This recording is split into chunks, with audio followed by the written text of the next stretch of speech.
Hello and welcome to Music of the Baroque's at-home gala in this, our 50th season. Over the next hour, we're going to share with you specially recorded performances by members of the Music of the Baroque Orchestra and Chorus, and some special guest soloists, including pianist Angela Hewitt, flute player Sir James Galway, and bass baritone Michael Samuel.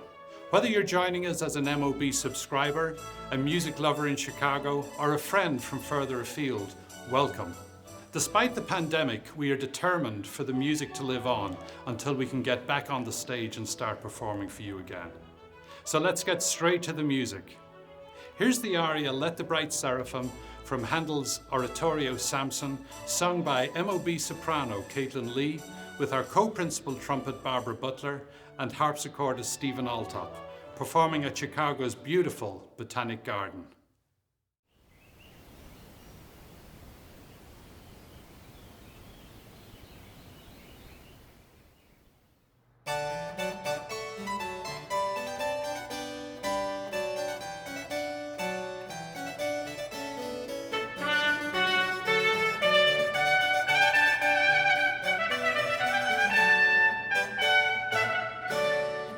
It's the bright seraphim in blue.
Hello everyone.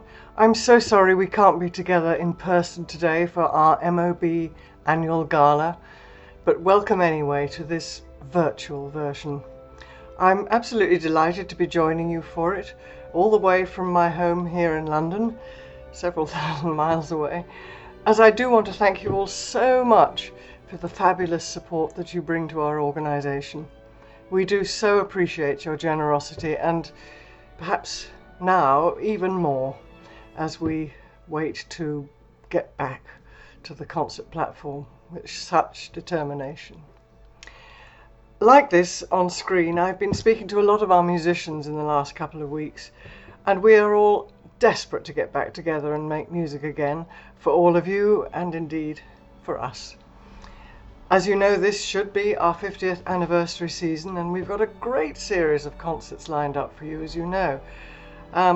We can't wait to perform them for you, and we will perform them for you. We just have to wait until the time is right and everything is safe again. But in the meantime, we do have some rather lovely things prepared for you for this gala by some of our musicians in some rather special places and special circumstances. So, sit back, open up those MOB cocktails and enjoy the music.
Gina Di Bello, music of the Baroque's concertmaster, performing the Adagio from Bach's Violin Sonata No. 1. If you've just joined us, welcome to Music of the Baroque's at-home gala. This is our only fundraising event of the year, and your support tonight is truly appreciated. You can donate by texting Baroque to 44321 or by going onto our website, baroque.org/gala. You can make a straight-up donation, or you can also receive something in return for your generosity. We've commissioned New Yorker caricaturist Tom Bachtal to create portraits of the 5 composers most performed in our upcoming 50th season: Bach, Handel, Vivaldi, Mozart, and Haydn. Again, text Baroque to 44321. Right now, though, let's get back to the music. Hello to all of you wonderful supporters of Music of the Baroque, and thank you for joining us tonight for this gala at home.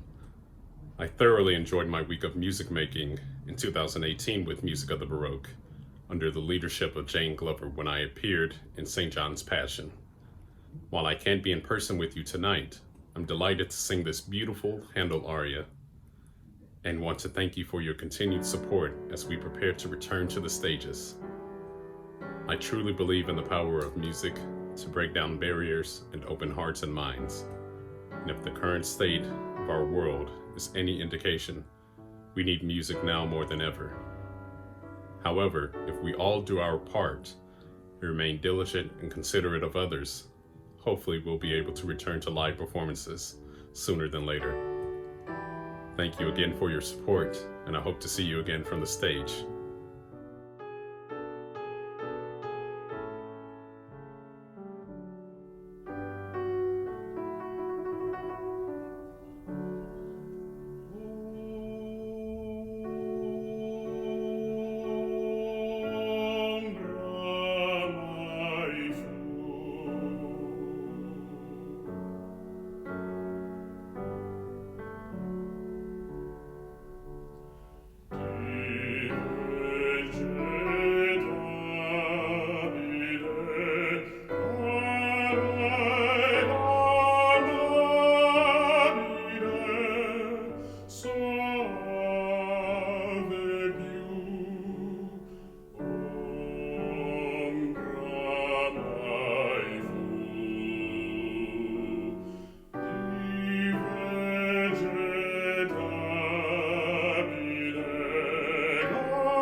Hello everybody, this is Nicholas Kraemer talking to you from London.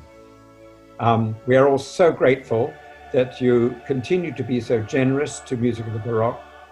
Keep going, because we're going to get through this.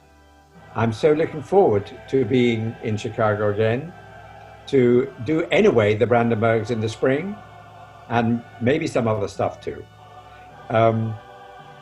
I'm so glad and honored to be associated with these wonderful group of musicians who just get better and better every year. So keep with us, stay well, open something nice, and enjoy the music. Hello, I'm Katie Brower, co-associate concertmaster. Hi, I'm Liz Hagen, principal viola with Music of the Baroque. I'm Mark Branfenbrenner, cellist with Music of the Baroque. I'm Anne Bach, principal oboe of Music of the Baroque. Thank you so much for supporting Baroque Beautiful, our at-home gala. And we can't wait to perform for you in person again soon.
Many of our guests tonight are enjoying a gala meal at home, provided by Blue Plate Catering, one of Music of the Baroque's great supporters over the years. If you're enjoying your meal, send us a photo now to 312-219-GALA, and we'll share it at the end of the program. Also, I'll be joined by some musicians at the end of the concert, so if you have any questions for them, just text them to the same number, 312-219-GALA.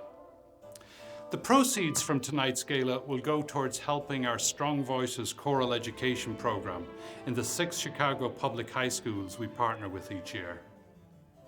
Someone else who has invested so much time and energy in music education is the internationally renowned flute player, Sir James Galway. He recorded a special message for us tonight. Here he is from his home in Switzerland.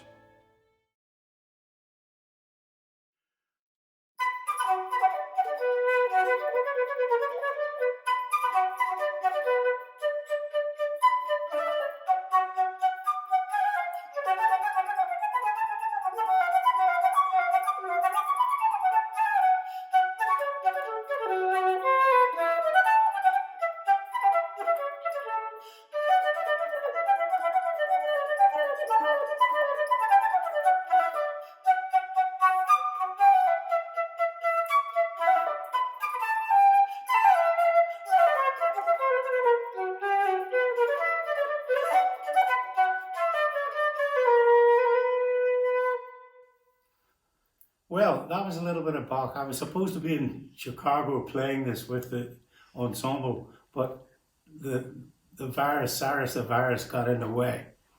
And I look forward to, when it's all lifted, coming over there and playing the whole suite with the orchestra. In the meantime, here's a little bit of CPE Bach. And this, he wrote 3 concertos for the flute, and I've recorded all 3, and I'd love to play one with the orchestra.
Hello, I'm Stephen Altop. I'm harpsichordist with Music of the Baroque. Hello, my name is Caitlin Lee, and I am a soprano member of the Music of the Baroque Chorus. Hi there, I'm Barbara Butler, and I play trumpet with Music of the Baroque. And as a matter of fact, I've been playing trumpet with Music of the Baroque since I was in college in the 70s, which means that Music of the Baroque has been the soundtrack for my entire adult life, and it's been brilliant. I want to welcome you to MOB's first ever stay-at-home gala, and we've had a lot of fun putting it together. It's been different, but it's been great. We love what we do, and we love doing it for you, and I want to thank you for attending all the concerts over the years, for attending tonight's concert, for attending future concerts, and for all the support you have given to Music of the Baroque. It means the world to us. Thank you.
Thank you, Caitlin, Barbara, and Stephen. And thank you, Sir James.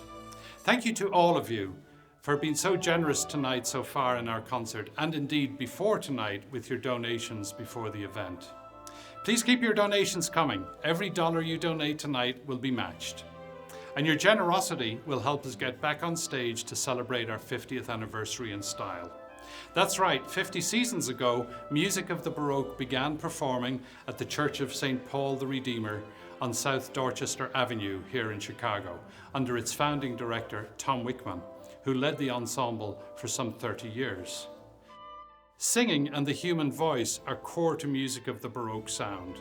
Let's hear an intimate ensemble now. Ryan Townsend Strand, Micah Dingler, and brothers Dimitri and Dominic German, singing O Sacrum Convivium, O Sacred Banquet, wherein Christ is received, by the 16th century Spanish composer Tomás Luis de Vitoria.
The joy that this music brings to us provides exhilaration, solace, and comfort in times of severe distress, such as our current pandemic.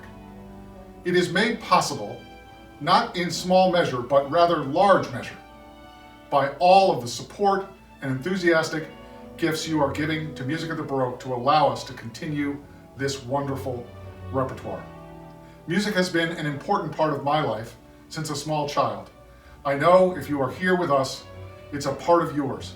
And we, on the behalf of the board, Declan, Jane, and our entire staff of Music of the Baroque, welcome you to our 2020 annual virtual gala, and thank you. Have a wonderful evening.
The cellist Paul Dwyer performing the Prelude from J.S. Bach's Cello Suite No. 1.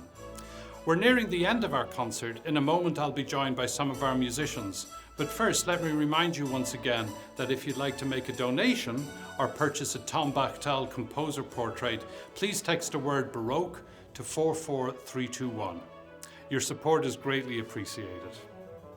We have big ambitions to stage some of the largest scale works of the Baroque period over the next 2 seasons in celebration of our Golden Jubilee. Works like Bach's St. Matthew Passion. And your support tonight will ensure that we deliver on that ambition. Time now for some more music. This time, the German Baroque composer Telemann.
We just enjoyed part of Telemann's Oboe Quartet in G minor, performed by oboist Anne Bach, Katie Brower violin, Elizabeth Hagen viola, and Mark Branfenbrenner cello. I'm Stephen Altop, harpsichordist with Music of the Baroque. And as Declan mentioned earlier, a few of us have gathered here to field some of the questions that you have been sending us during tonight's gala. I am joined here by Anne Bach, principal oboe with Music of the Baroque, who you have just heard in that lovely Telemann, and Ryan Townsend Strand, tenor with the marvelous Music of the Baroque chorus. The first question comes from Kate Lamar, originally from Germany, now living in Chicago. Kate says, I really have been enjoying tonight's performances. Well done. We know what makes Baroque music so special to listen to, but as a performer, what makes it so enjoyable to perform? I would love for you to answer this as an oboist, Anne. Well, Baroque music tends to have a smaller group of musicians, and the oboes are so lucky to be included in that group in playing Baroque music. Oftentimes, in a symphonic orchestra, you're going to have pairs of all woodwinds and brass instruments. In Baroque music, it's just strings. Sometimes it's just oboes and bassoon. That's the only winds that you'll see in there. And it makes it so much more intimate. With only that few amount of people on stage, it just feels much more like chamber music. And also, it gives us room to act and react to one another in new, really creative, and sometimes really risky ways, which makes it all the more exciting. Thank you so much. Our next question comes from somebody who is interested in singing. This comes from Ravi Rao from Chicago, and he would like to know, over the past several months, what new outlets have you been finding to keep playing and singing and performing? Ryan, as a singer, it's been particularly challenging, I think, during this time. What have you been doing? Well, I've certainly gotten my money's worth out of the Acapella app. It's an app that allows musicians to record one part at a time to be able to put together a whole. So as a singer, to be able to record my part and be able to send it on to other singers and put together a chorus has been really rewarding. My church job actually moved to a digital format using this app. But really, it's the fact that we're not together in the room. So this app reminds me that even though I can't be together with people making music, I'm still a musician. That's the thing that I'm missing the most right now, and it gives me a great outlet for singing. You still have a sense of performing with somebody. Exactly. There's still a sense of community and performance, even with the space between all of us. So meaningful. Anne? Well, I had a couple colleagues reach out to me it must have been May, and they said, let's get together and play woodwind quintets. And I would say that was not my first choice for making music, but it turned out to be a complete godsend. It was totally life-giving. We started getting together every Thursday evening in Wells Park at the gazebo. And the first time we played, thank God it was raining like crazy, so nobody was there to hear us. I was out of shape. I don't know about everybody else. But as we started to play every week, people would come and they'd come back and they would really appreciate what we were doing, and we'd hear it from them. And it just really helped affirm our relevance in this world. Absolutely. I had an experience this summer on a hike, and there was a boulder, and right out of the middle of that boulder, a flower was growing. And I thought, that's music in COVID-19. Absolutely. We are overcoming these challenges to continue with our art, and most importantly, to still reach out to the people that we want to bring our music to. Now, the next question, I think, is right up my alley because it's about the harpsichord. The question is, what is the difference between the harpsichord, the keyboard instrument that's so vital and prevalent throughout the Baroque period, and the piano, which came along later in music history? And the main difference, of course, comes from how the instruments produce their sound. When you depress a key on the harpsichord, you're actually plucking a string. And we try to play on the harpsichord right where we can feel that string being plucked, and it gives us a marvelous sense of subtlety and nuance as we play. The piano followed the mechanism of the clavichord in that the strings are struck with a hammer when we play the key, thus allowing more pronounced dynamic possibilities. And even the very name piano forte reflects their ability to play both soft and loud. The harpsichord, which with its very clear attack, was important at the heart of the Baroque continuo group, sort of the rhythm section of the band, and it helps the musicians stay together. Here is another question from Peter Murphy, tuning in from Boston. What do you like to do when you are not performing? And Anne, this time we'll let you field that. Well, I'll tell you my exciting news. During quarantine, we moved. So that was an exciting thing. And now I've adopted a huge yard. I have a front yard, I have a backyard. And so I've been really enjoying gardening like crazy. And that's been great fun. I also have been having a love-hate relationship with my printer, as I've been printing a lot of school worksheets for my children who are in remote learning. We've been doing a lot of baking, a lot of muffins, and I love to craft, for sure. All kinds of crafts. That sounds really great. What about you, Ryan? Well, I've also been in the kitchen a lot. I've been cooking a lot and discovering that a lot of my favorites for takeout are actually much better to make at home. So I've learned how to make ramen, and I've learned how to make orange chicken and fish tacos, and I have a whole new repertoire because I now have the time to be in the kitchen to create all of these things. But how many muffins do you make? You know, I haven't made any muffins. I got on the train for bread for about a week and then realized it was not my forte. No carbon COVID, eh? All right, that's fine. Well, I know for myself, what I love to do in normal times, if I'm not making music, is to play squash. It's the sport I really love. It's very intense and fast. And of course, I've not been able to be on a squash court for 7 months now, and I really miss that. So that's been replaced with running and walking, and the really nice thing, though, is I feel like I've been much more in touch with nature. I've had a lot more opportunity every day to see the beauty of our area, and birds and animals, and that's a beautiful thing. We have one more question here, and this time it's from Irene English, watching from New York City. And it is, what are you most looking forward to when you get back on stage? So, Ryan, how about you? Well, I'm a storyteller. That's my passion. That's what brought me to music. So to be able to be on stage, I would say that the thing, go with me here, the thing I'll miss the most is applause. And not for the reasons that you're thinking. It's not about the praise or any of that, but it's a way for a collective group of people to say, I see you, I heard you, and thank you for telling me that story. And I think that right now, that's what I miss the most in all of this digital music making, is that there's no collective sense of gratitude from all of these people that we're making the music for. So I look forward to being back with our audience to be able to say, you're welcome and thank you for being here. Oh, I can so relate. Anne? I'm just really looking forward to having these special moments that only come out of performance, live performance with people and colleagues that you have real relationships with. You know, we interact and we take all these risks on stage, and we're constantly paying attention and listening and being so attentive in a way that I don't really find in my everyday life. And it's just intoxicating, that level of just camaraderie and concentration. And that's what I can't wait to experience again on stage. I think I'm on exactly the same wavelength as you. I guess the word I would add would be electricity, which is odd since everything's digital, right?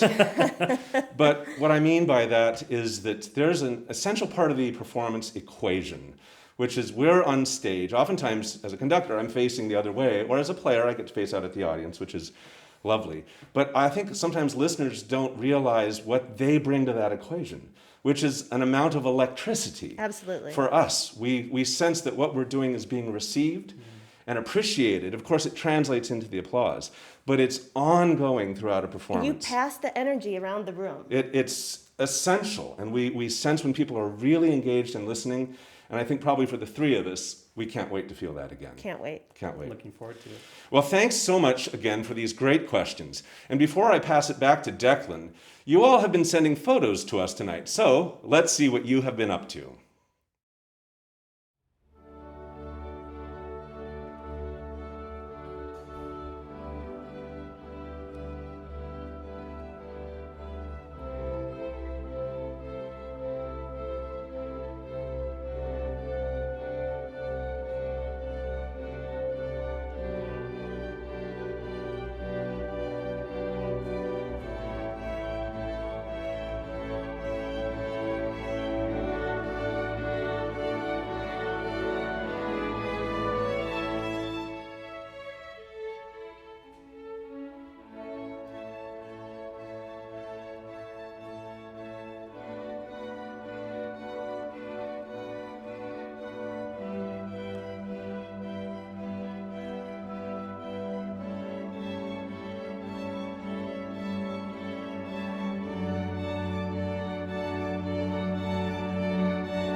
Thank you to the great team at the Chicago Botanic Garden for hosting our gala music recordings. And I also want to thank Badinerie Hall for hosting this broadcast and the solo performances that you enjoyed earlier.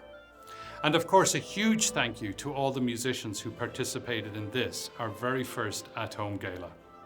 We so appreciate all the help we have received. Without your support, there is no Music of the Baroque. And as we celebrate 50 seasons, we are already looking forward to the next 50. Even after our concert concludes, you can continue to donate to our gala. Just go on to our website, baroque.org/gala, or text Baroque to 44321. To conclude our gala presentation, we have something very special. The great Canadian Baroque pianist Angela Hewitt performs a special arrangement of Bach's Sheep May Safely Graze by the American composer Mary Howe. We are so looking forward to starting our concerts again when the pandemic subsides. Your help through this at-home gala ensures that we will return to the stage stronger than ever. I leave you with Bach, Angela Hewitt, and the roll of honor, acknowledging all the gracious support we have received.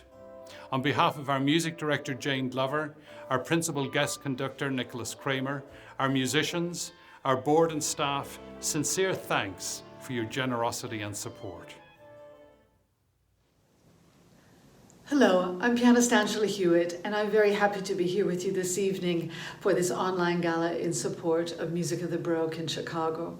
It was a huge pleasure when I came to perform for you in January of 2019, I think, with your wonderful music director, Jane Glover. We gave several concerts, and it was a terrific experience playing Mozart with the orchestra. You know, music in these times can be our greatest consolation. It certainly has been for me. I don't know how I would have gotten through this otherwise.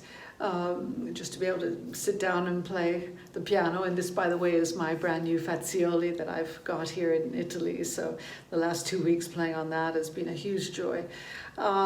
Yes, has helped me through all the months that I spent alone in my small apartment in London. One of the few people I saw while out for a walk was Jane Glover. We live not far from each other, so that was really lovely. And so thank you all. Here's a little piece of Bach for you. Actually, I think I played it as an encore after my Mozart concerto when I was in Chicago. It's Mary Howe's arrangement of Bach's Sheep May Safely Graze.